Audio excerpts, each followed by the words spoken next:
تو این ویدیو میخوام بهترین فونتایی که یوتیوبرهای معروف استفاده میکنن رو بهتون معرفی کنم و بگم که از کجا میتونید اونا رو دانلود و نصب کنید.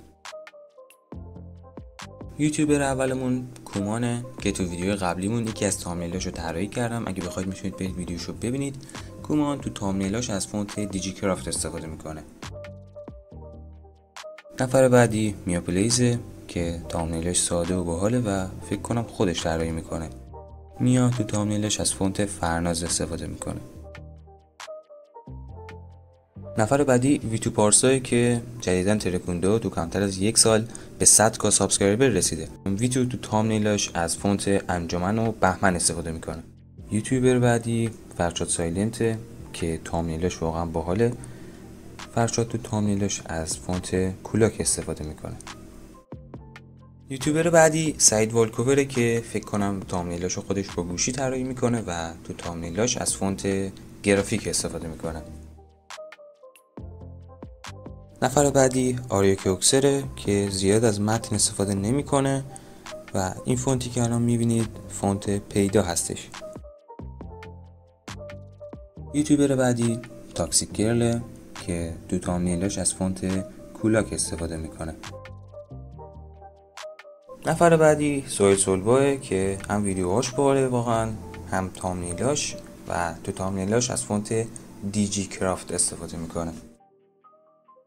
نفر بعدی دبنیامینه ملقب به مسترویس ایران که تو تامنیلاش از فونت پینار استفاده میکنه.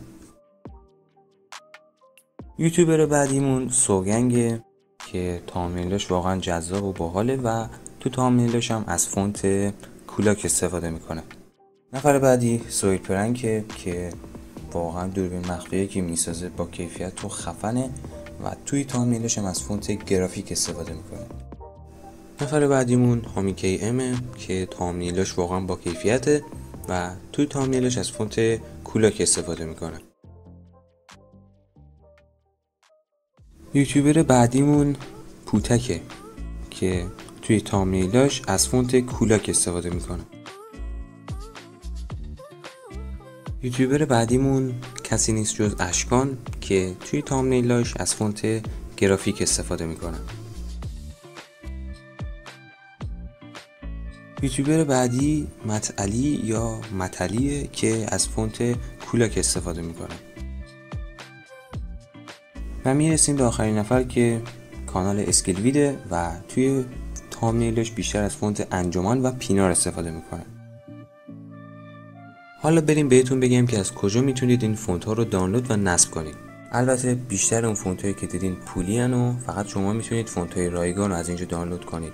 سایت اولمون فونتیابه که من قبلا ازش استفاده کردم و تنوع فونتاش زیاده. سایت بعدیمون سایت فونت جوه. سایت بعدی ایران فونت. سایت بعدی سایت دیجی فونت.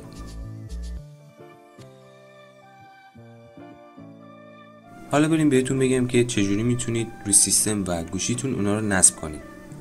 برای مثال میام از سایت فونتیاب یه فونت دانلود میکنم. اون فایل زیپی که به من داده رو از حالت زیپ خارج میکنم. حالا با نگه داشتن کنترل و زدن کلیک چپ همه اون فایل‌های فونتی که قابل نصبن رو انتخاب میکنم و با زدن کلیک راست و دکمه اینستال اونا رو نصبشون میکنم.